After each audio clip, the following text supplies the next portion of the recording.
Okay, AP Scholars, we're back now with interpreted programming languages. An example of an interpreted language is Python, which is one of the biggest programming languages right now. Many people really like Python for all sorts of things.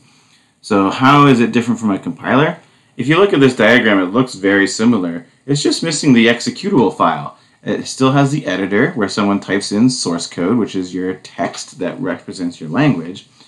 But in an interpreted language, it will translate the source code into the machine instructions, one line at a time or one group of lines at a time, and then sort of live stream the instructions to the CPU.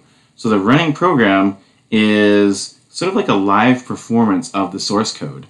If you think about the analogy of the music, a compiled language is like a recorded music, whereas an interpreter is almost like always having a live performance. So that is going to introduce some interesting pros and cons. So we'll take a look at those. So it's sort of the opposite. This is what were advantages for compilers are now disadvantages for interpreted languages, and vice versa. So to start off with, the advantage here is that these interpreted languages can be cross-platform. You can have an interpreter that will accept source code, and you can build that for any kind of processor. So if you're running a Mac or a PC, which I guess they'll all use Intel processors anyways, but if you're also running a vending machine or any brand of phone, whatever computers are out there, the computer in your Tesla, all this kind of stuff. Each one of those kinds of computers can be equipped with an interpreter that will accept this language source code and will interpret for their particular kind of processor.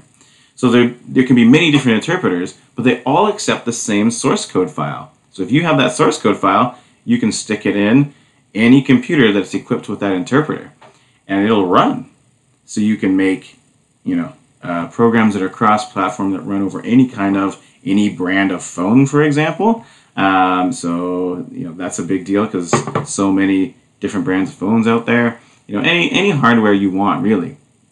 So that's big. That's a big deal for some problems that we're trying to solve. But the disadvantage is, first of all, it doesn't hide your source code very well. You have the source code. If you're running an interpreted program, you're running from the source code. People have sort of found ways around this, and you can see there's executable programs that are for Python and stuff. But it still ends up doing that interpreted step, and the source code maybe can be hidden a little bit, but it's still there and it's still available to see. Some people actually, I put this in disadvantages, but I do want to make it clear that some people don't think of this as a disadvantage. Some people are very happy to have their source code out there for people to see, for people to change and experiment with. There's a whole movement in software called the open source movement. It's been going on for a long time now. I don't know. I had to Google when it started, but I can remember it, back in the early 2000s, where people were like, we should share our source code so other people can innovate on top of it. We're by hiding all this information, individuals might benefit, but everyone's got to reinvent the wheel. But if we all share our code, then everyone can benefit.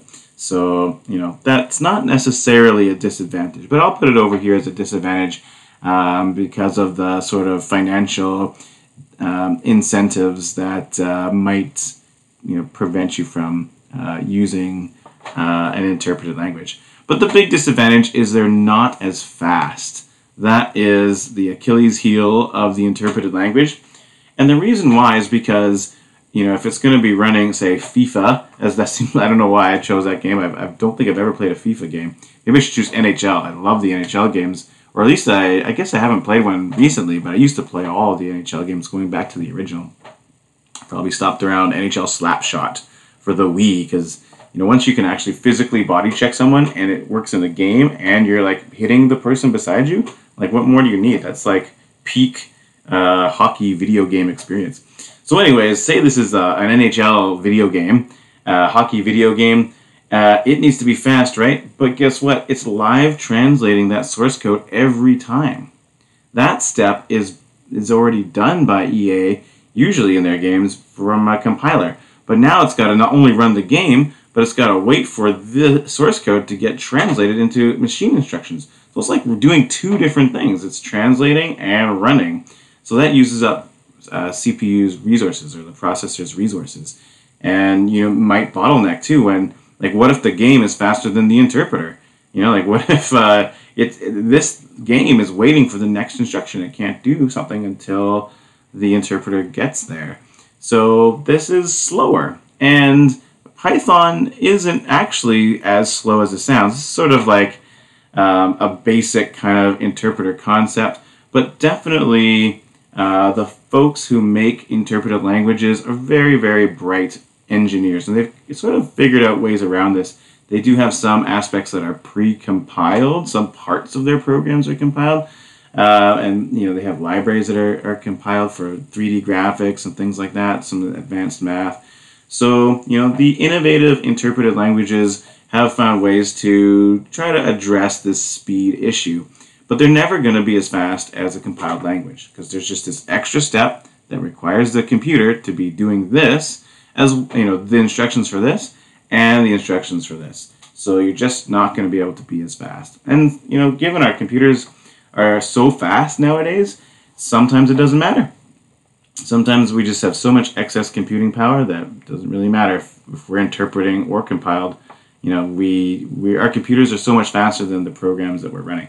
So that could be true. But for those intensive 3D graphics type of games and stuff, the interpreter is still too slow, even on modern hardware, with the exception of some of these clever programming languages that have found ways to reduce this, but it's still not as good. Okay, so that's what an interpreter is all about. It's live streaming, if you will, or live translating the source code into the running program. No executable file is kept, and it has these advantages and disadvantages. And we talked about Python as an example. There's lots of other examples, and I think that we will let you explore that if you want to Google interpreters and see what else is out there that is an interpreted language.